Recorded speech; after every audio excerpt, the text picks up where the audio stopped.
That was so beautiful, and the power of friendship right there. Thank you, Contessa. Even though friends and family might not know what to say in the moment, just being there is everything. Just over 2 years ago, I had no idea that a storm was brewing. It was mid-October 2014, and I was stalling. I was dragging my feet. I was avoiding making a follow-up appointment for another mammogram. The technicians had seen something on my original mammogram, that one you may have heard about, the one that I did in front of about 5 million people in the middle of Times Square in a mammovan. Probably nothing, the woman on the other end of the phone said to me, but she thought I should get a second look. A full 2 weeks later, I walked into the follow-up appointment that I eventually made after my mom texted me to death about it, got my dad and my brother to join in, which was weird. And I wasn't scared. I wasn't even unsure of anything. I was annoyed. I was annoyed that I had to go back and do this test again. I thought I was perfectly healthy. Of course, we all know now I wasn't. I stand here today a stronger, better person than I was before cancer. I can't say that that's the truth physically. No one knows that for sure. But emotionally, mentally, and spiritually, I am better. So thank you for seconding that, Contessa.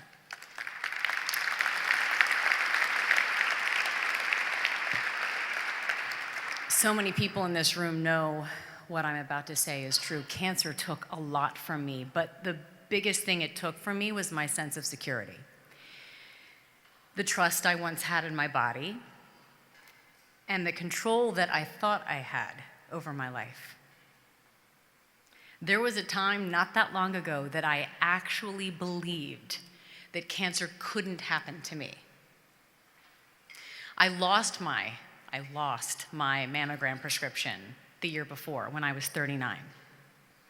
I could say I was just too busy or I actually lost it, but the truth is I didn't think I needed one. I didn't think I needed to be screened for cancer. No one in my family had breast cancer. And I had heard that the US Preventive Task Force was recommending women of average risk, whatever that means, wait until they're 50. So I figured I was average risk. It wasn't until Robin Roberts and the producers at Good Morning America asked me to have a mammogram at 40 in front of a live televised audience because they wanted to encourage women who were 40 to get their first mammogram. And I absolutely refused. I said, look, I'm gonna be honest, I pride myself on authenticity, and I had no intention of getting a mammogram this year. In fact, I blew it off last year, and I don't wanna be disingenuous and stand in front of all of these people and tell them to have a test that I was not going to have. And when Robin told me a staggering statistic I had never heard before, I felt a sea change in my body. She said, Amy, why do you think that you shouldn't get one? And I was like, well, I don't have family history. No one in my family has cancer. I'm perfectly healthy. And she told me more than 80% of all breast cancer patients have zero family history. So then how is anyone at average risk with those numbers? I asked that question, and I was shocked. And then she said the thing that would change my life forever. She said, I guarantee you, if you walk into that mammovan, someone at home, a woman will be watching, and she will make her appointment to have her long overdue mammogram. And she'll find out she had cancer. I guarantee you, if you do this, you will save a life. Pretty hard to say no to. So I agreed to my very first and very public mammogram at age 40 with those very important words from a fellow breast cancer survivor. I mentioned I was not nervous, just irritated, walking into my follow-up a few weeks later. I went to my appointment alone, My husband, who is here with me tonight, was in Minneapolis. I had no fear. But of course, those few follow-up images turned into several follow-up images, a sonogram, and ultimately a biopsy.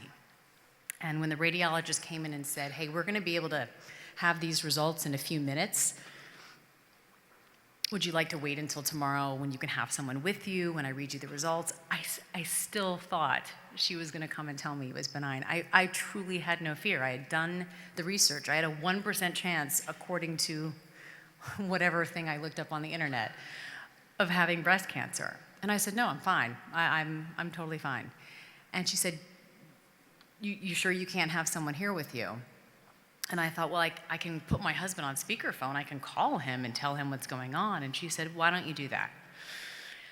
I started to get nervous. I got my husband on speakerphone, and the radiologist walked in, and she saw my husband's name on my phone. And she said, before I read you the results, Mr. Shu, I need to ask you a question.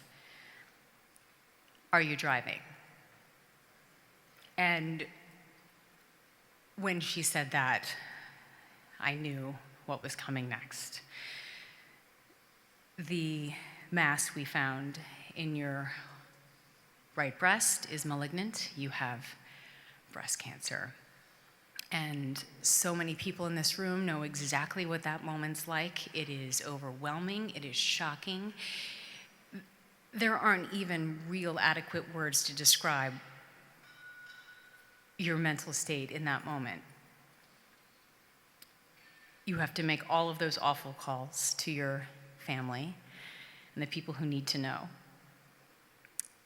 But what I needed more than anything in those immediate days that followed was to talk to someone who had been there, who had walked down that road, who wasn't dead.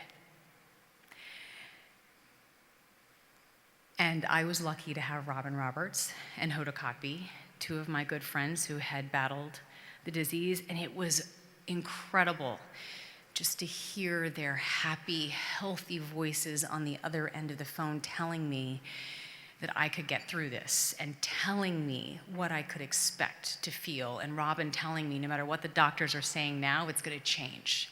Keep your mind open.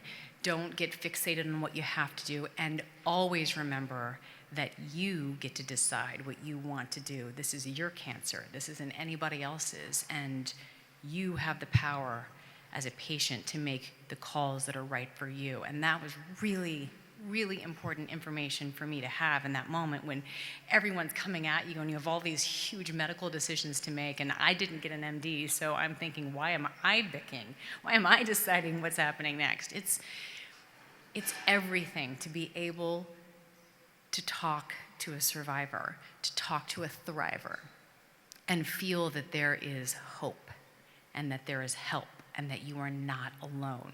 And that's why this organization, 5 Under 40, is so important for women of all ages to know that there's someone else who's walked down that long, dark tunnel and come out on the other side. The smallest acts of kindness mean everything to someone who's battling this horrific disease. Within weeks of my diagnosis, after I had made my decision to have a bilateral mastectomy, I knew, I felt it was my responsibility to pay it forward, because everyone who had pushed me into that mammovan, who had convinced me to have that mammogram, played a role in my early detection. And I needed to share that very powerful message to anyone who was listening. Me, a seemingly healthy, athletic, 40-year-old, vibrant woman who by the American Cancer Society standards was at average risk for cancer, had stage 2 invasive breast cancer, 2 malignant tumors. It was discovered after my bilateral mastectomy, and the cancer had already spread to my sentinel lymph node. Thank God I didn't wait until I was 45 or 50 to have my first mammogram, as so many would have us women believe is good enough. I shudder to think what would have happened if I had listened to those conflicting headlines and recommendations. My cancer had been there for years. My doctors believe it developed in my mid-30s. So like many of you in this room, I was a cancer patient without even knowing it, under 40. And while men, of course, are at risk for breast cancer too, we know the two biggest risk factors for breast cancer are if you are a woman and you're getting older.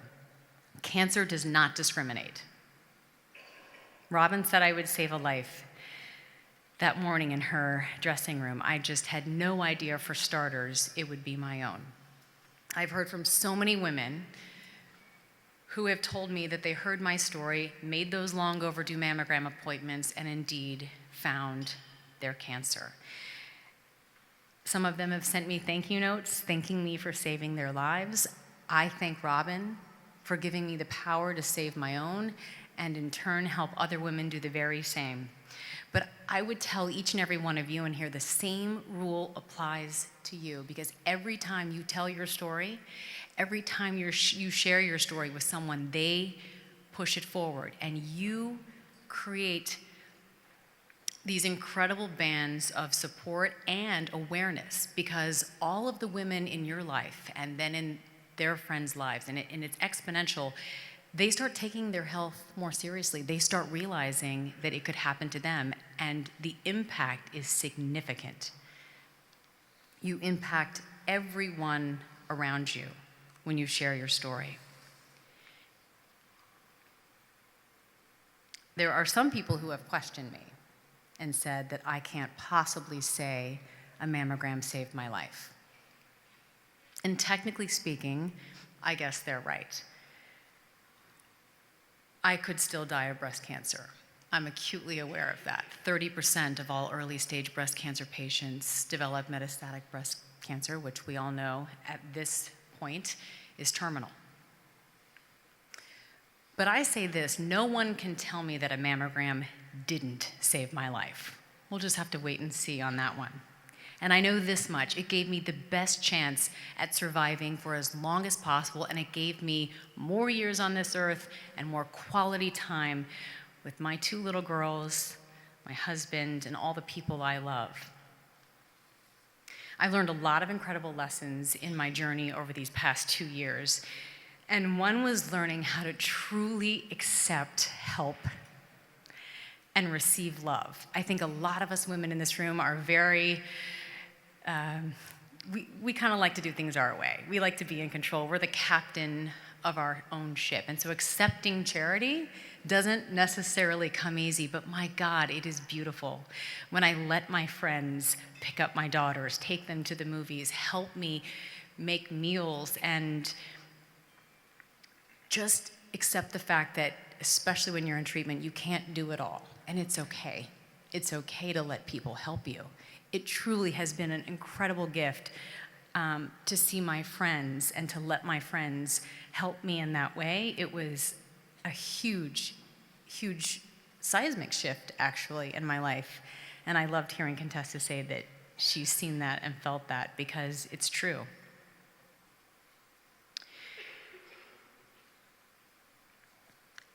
I'll leave you with something my husband said to me when I was going through the worst of it. And I try to remind myself of this every single day, because tomorrow is not guaranteed for any of us. Us cancer survivors just are more acutely aware of it. Andrew told me, and I will tell you all this: don't die before you die. Thank you. And thank you for this honor. And thank you for all that you do.